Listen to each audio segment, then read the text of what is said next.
Burnout isn't random. It's actually your culture internally. And most of us literally ignore the whispers that could have saved us time and time again and all the shit that we put ourselves through. Let's be honest about that, okay? So let's dive into today's video. Good morning, wherever you are. It is morning for me as I'm out here on the walking trail. The reason I say that burnout isn't random, number one, I've been through it. Like I didn't even know that I was in it years ago. And I was really trying to put the pieces together and figure out what was going on, why I was always so tired, mentally cluttered, feeling like I was in executive function and constant mental fog. No matter how much I tried to rest, I just couldn't get enough, just overwhelmed and exhausted all the time. Even if I did get a good amount of rest, like things were still chaotic. I was losing my motivation for things. Like, I almost walked into a spider web. We don't do that. And so I was asking questions, digging, researching, talking to my therapist. Because yes, I believe in therapy, baby. Listen, I go on the regular, okay? And I was doing my best to identify what was happening. And it actually took a few years to recognize that I was, in fact, in burnout. Not just from being in the mental health and the wellness field for so long and, you know, the type of work that I do. But I was in active burnout from life. All the things had just multiplied and magnified for so long that my body, my psyche, my spirit, my soul, my heart, my mind, everything was like, listen, I'm tapping out. Get somebody else to do it. And so that's been part of my internal work for, I would say, the past 6-7 years, just identifying it, figuring out what it meant for me, helping other people to identify it, and how it ties into our spiritual wellness, our mental wellness, and all the other facets of our life. Because it's not just you being tired of your job or you being tired of, you know, being a parent and having kids or being overwhelmed financially. It's never just one thing. It's a multitude of things. It's layered and multifaceted, okay? What I want you to recognize in yourself is that you are, in fact, working hard enough. Because often when we're in burnout, we tell ourselves, I'm not doing enough. If I could just do this, if I could just do that, if I could just get this fixed, if this were to happen, it would get better. And part of that may be true. Sometimes there are tangible changes that need to be made in order for you to be able to thrive better.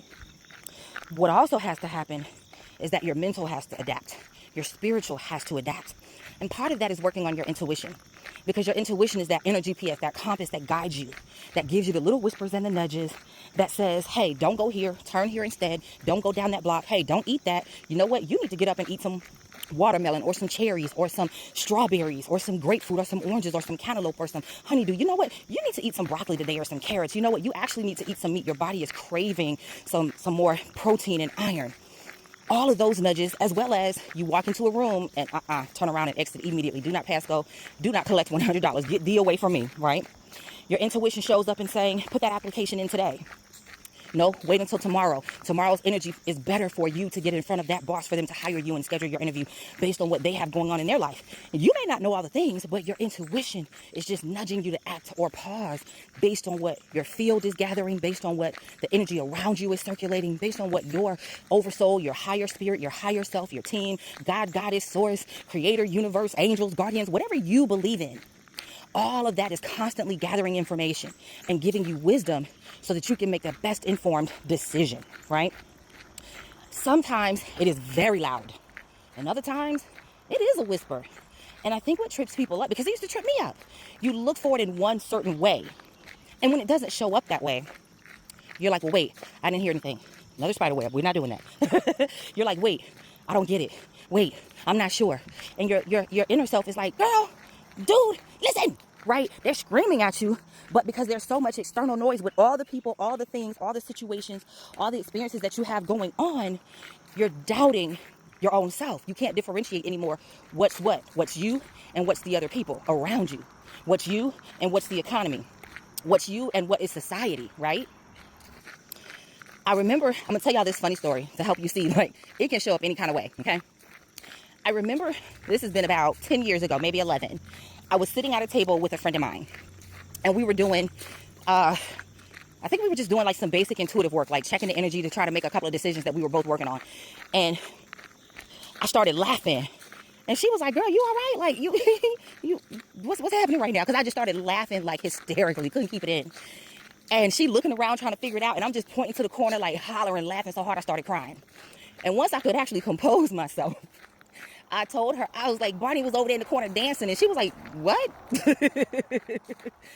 And I said it again. I was like, dude, y'all know the cartoon character or whatever he is, the big fat purple thing, Barney, was literally in the corner dancing. Like, I'm talking about getting down. You hear me like he was on a Soul Train line or something. And she was like, girl, you are, like, for real, you all right? And I was like, no, check it. And so I don't remember at this point, like, what the point was or what the purpose was, but I explained to her, like, what it meant to me, like, why that sign had popped up. And it made sense. And she was like, oh.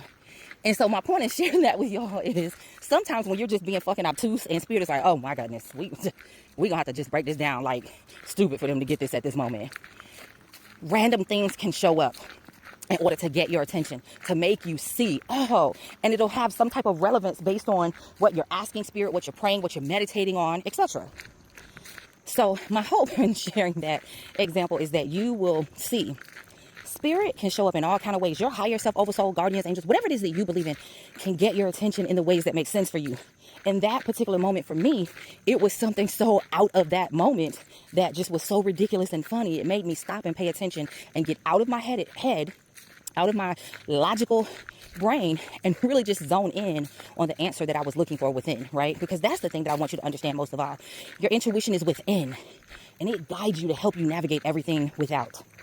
Okay?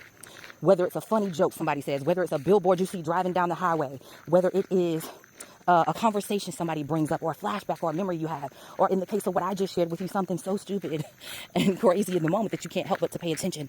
Sometimes it is going to be a yell. I've had that happen as well. Listen, I've had all the things. Sometimes spirit has talked to me sounding like Barry White. Okay, come on. But it gets my attention as needed.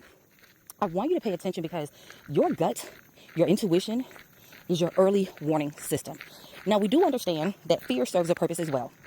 Fear serves the purpose of keeping you safe. It is also your warning system, your alarms and bells going off to get your attention. But fear should not be showing up in such a way that it is discombobulating you and disorienting you from your intuition. Because what can happen is fear can pop up like a railroad track. You know, the little arms come down, the warning bells are ringing, the red lights are flashing, and it means do not go any further. So you're going to either have to wait it out until the train passes or turn around and find an alternate route. That's the purpose of fear, to warn you when it sees danger. But it should not be interfering to such an extent that your intuition cannot function. Because your gut, your intuition is also your early warning system. It also gets your attention to pay attention to things, but it also brings in the good. Don't think that your intuition has to only show up when there's something painful that's preventing you from going through, or danger in scary situations. Your intuition can tell you to wake up and go buy that scratch off. Oh my gosh. I have a friend of mine, for 20 years I've known her, she plays scratch-offs. And every once in a while, it's not like she just does it every day, right? It's just random here and there. Every once in a while, she'll get up and be like, Spirit told me to go get this particular scratch-off. And when she goes to the store, she'll ask Spirit, how many do I need to buy? And Spirit will be like, 1, 5, 2, 6, whatever. And the reason that she asks how many do I need to buy, excuse me, is because if she just bought 1 or 2, the third one may be the winning ticket. But when she says, okay, I got this nudge, I need to go buy this, how many? It's because it's making sure that when she spends that money and buys those scratch-offs, she's going to get a winning ticket.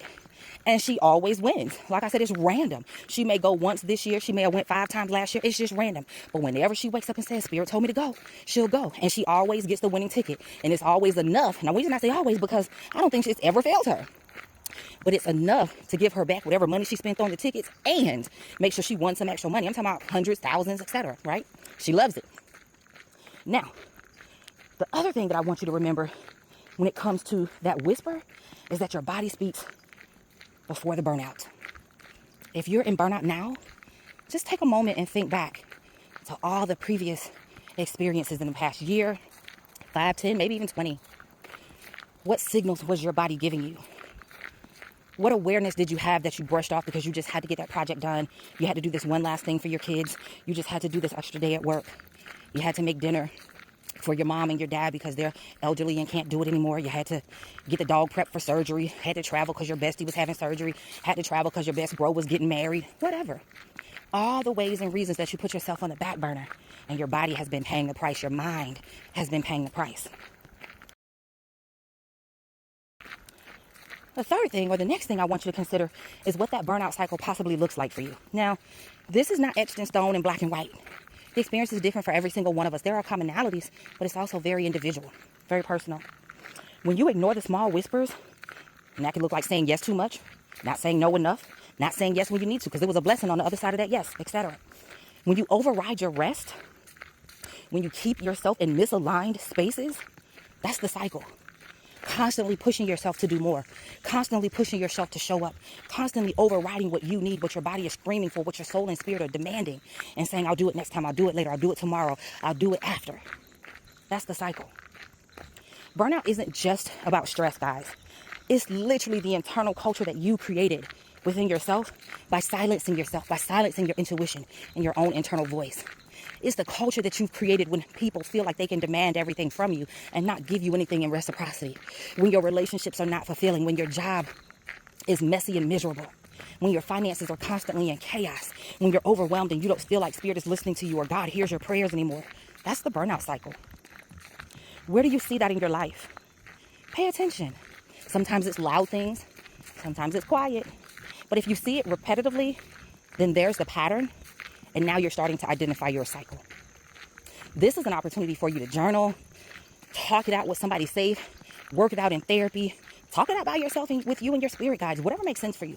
But don't ignore it. If something in this video was like, oh, that's me right there, and you're feeling that, pay attention. Don't keep yourself in this cycle because you feel like you don't have time. Because the truth is you don't have time. Not because you got a deadline or something has to get done. You don't have time because it's costing you. And you need to change that because you're worth that. The fourth thing, or the next thing I want you to consider, is your culture connection. Now, what that means is, for me, daily choices that I make. Think of your culture like the bricks that build your personal and your professional space. Your relationships, your experiences, everything that you navigate in your daily life, personally and professionally. Your culture is brick by brick what creates those things. Those conversations, the promotions or demotions, getting fired versus getting transferred and getting a blessing, getting the house that you wanted versus settling for something that you're miserable paying for every month, feeling like the universe conspires against you and you always have bad luck versus feeling like the universe works for your favor. That is your culture. Ooh, honey, there's another spider web. We're not doing that. Get somebody else to do it.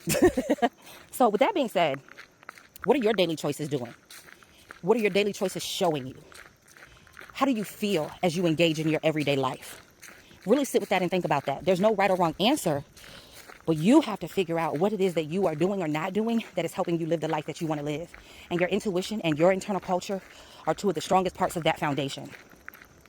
I want you to ask yourself at your job, whether you're the boss, somebody else is the boss, whether you work independently or you're part of a team, do you ignore your intuition when it comes to the culture within that space? Are you constantly deprioritizing yourself for other people's demands and needs? Are you constantly silencing yourself in meetings and thinking, well, I'll share my idea next time? Are you constantly, being demure because that's what's expected? Are you shaping yourself to fit in? Or are you allowing yourself space to thrive? In your personal life, what does that look like in your relationships? Do you feel heard? Do you feel seen? Do you feel valued? Do you feel supported and loved? Do you feel safe and protected, nourished, cared for? What does that look like?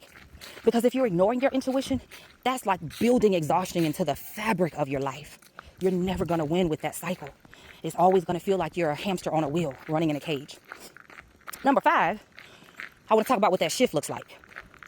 Start to catch the whisper or the voice, whatever it sounds like for you, the nudges, the feelings, the knowing, before it turns into a scream. Because a lot of times by the time it turns into a scream, that's when our fear has started to kick in because we're trying to figure out, oh shit, wait a minute, what's going on?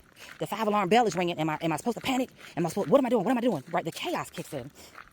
Your goal is to start learning what your voice, your nudges, your knowing. How does your gift show up for you? How does your ability, your skills of intuitiveness, of spiritual connection show up for you? Because we all have it. Whatever we call ourselves, whatever our purpose here is and all that grander thing, in the scheme of things, or the grander ideas in the scheme of things, we all still have intuitiveness and we are all connected in spirit. Bottom line, we all have the one-way and the two-way phone calls. Sometimes spirit is talking to us, or sometimes we're talking to spirit, and sometimes we're both talking back and forth, and it's a full-on conversation. We all have it. And don't let anybody ever shame you ever again if you've been feeling like you don't, that you're not worthy or you can't, or you need them to get into that connection. Because we all need help, but you are also still connected. The easiest way to navigate that is to literally start building a daily practice, guys. Check into your body. What are you feeling in your chest, in your stomach, in your back, in your thighs, your feet, your hands, your head, your neck, your throat? What do you feel when you answer somebody's question, or you engage with somebody, or you go to a particular place, or you've got to keep working on this project, or you keep silencing yourself? What do you feel every time your family and your friends call you because they know you're the dependable one? You're the one that everybody can count on. Are you about to scream inside and burst out in flames? It's time to pay attention to yourself, okay? Now, lastly, what I want you to consider is, are you ready to make that change? Because the bottom line is, I can help you. I know that. That's literally what I do. And if you're following this channel, you're starting to become aware of some of my shenanigans, like the fun I have, the life I live, the things I believe in, and the ways that I can help. But what I really want to ask you is, are you ready to make a change for yourself? And this is not about shame or judging you or you judging yourself. This is simply about awareness. I always tell my students and my mentees this: when you're ready for a change, it becomes easier to say yes. When you're still in fight mode, even if you say yes, you're still in the battle, and you're going to make the experience so much harder than it has to be. So if you're not ready, be honest with yourself about that. Take some time to breathe, sit still, pause, meditate, rest. And if you're ready to make a change, I'm here to help. Because I got you, baby. Like, when I tell y'all this is my sweet spot, this is the work that I love to do. And so I want to invite you to join us in the mentorship that I have, the Soul Nourishing Mentorship. It's the best of both worlds is what I call it, because you get access to me, other practitioners. We're growing a private community of people in the same similar journeys, working on their skill sets, their abilities, their gifts. Some have businesses, some don't. And you get to learn trainings on healing modalities, whether you want to offer them in your own business or you just want to learn them for you and your families. And if you're not quite ready for that, let us know, because we still have different ways to help you. But I hope to see you in the membership. If you're ready, click the link somewhere in this description on this video. Reach out and send us an email. Let us know that you're interested, and we'll walk you through the process. Lastly, I just want to leave you with this. You are not alone. No matter what you are going through, you are not alone. You are loved. You are supported. You are amazing. You are able. You are capable. And you got this, babe. I'll see y'all in the next video.